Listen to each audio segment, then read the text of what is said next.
Você já viveu um momento em que tudo parecia perdido? Ruínas, muito silêncio, muita dor. É no meio desse cenário que é escrito o livro de Lamentações. Foi escrito depois da queda de Jerusalém, em 586 a.C., quando os babilônios destruíram a cidade e o templo. E o grande símbolo da perda de Deus foi esse livro. Ele fala diretamente sobre essa desolação, sobre luto, sobre busca de sentido numa realidade que estava devastada. Tradicionalmente, Lamentações ele está associado com o profeta Jeremias, que é conhecido como o profeta chorão, que acompanhou de perto o colapso nacional e expressou também em versos essa experiência coletiva de perda.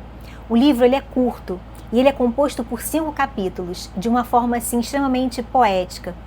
4 desses capítulos seguem um esquema que a gente chama de acróstico em hebraico, ou seja, as estrofes elas se organizam de acordo com as letras do alfabeto. Esse detalhe literário, ele dá assim a impressão de que a dor ela foi ordenada, ela foi nomeada, foi colocada diante de Deus de forma deliberada. Não é assim uma explosão descontrolada, é como um lamento muito pensado, muito articulado.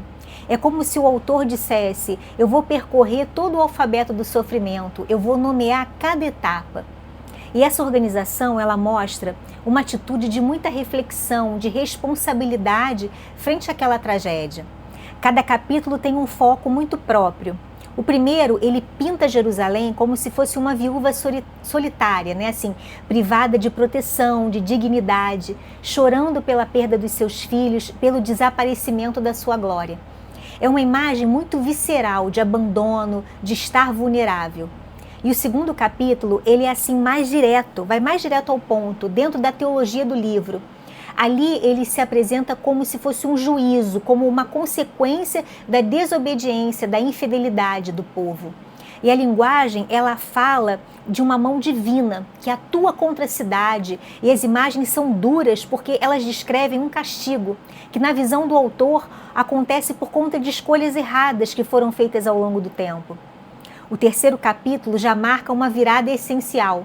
No meio de um lamento muito profundo vai surgir uma declaração de confiança, que fala assim, as misericórdias do Senhor são a causa de não sermos consumidos. Ou seja, nesse trecho, a voz do poeta, ele passa de uma descrição externa, né, do desastre para uma experiência interior, que reconhece a persistência da compaixão divina, mesmo em meio ao nosso sofrimento. É o capítulo assim mais íntimo, aonde a dor vai conviver com a esperança contingente, né? Não com uma resolução imediata, mas com uma certeza muito tênue de que algo permanece, mesmo que tudo pareça, né, perdido. E o quarto capítulo, ele volta para poder descrever a realidade muito concreta, que é a fome, o desespero, a perda de todas as estruturas sociais e religiosas. As imagens, elas são muito chocantes porque elas revelam o impacto humano da catástrofe. Ela não se trata assim de uma arquitetura derrubada, mas das vidas que se quebraram. E por fim, o quinto capítulo vai encerrar o livro com uma nota de extrema súplica. É uma oração por restauração, um pedido para que a comunidade ela seja lembrada, ela seja reerguida. Não é assim uma certeza otimista, mas é uma oração franca, que expõe a fragilidade, a dependência. O que Lamentação nos ensina, e por esse texto, né, continua a ser tão atual, é que lamentar não é o oposto da fé. Pelo contrário, lamentar é uma forma da gente se aproximar de Deus, da gente expressar dor, da gente expressar revolta, saudade. Uma dúvida pode ser um ato espiritual autêntico. E o livro, ele legitima, né, o choro, esse questionamento, essa espera. Né? Ele fala a qualquer pessoa que é tocada por uma perda, por uma crise, por uma injustiça, por feridas emocionais, por feridas espirituais. Quando a gente lê Lamentações, a gente encontra uma tradição que não condena aquele clamor sincero. Em vez disso, apresenta o lamento como fosse um caminho para você reconhecer a realidade e, ao mesmo tempo, você manter viva essa possibilidade de você falar com Deus. E um outro aspecto que é importante é a honestidade do texto. Existe uma dissimulação, quer dizer, não existe assim dissimulação, não existe uma resposta fácil.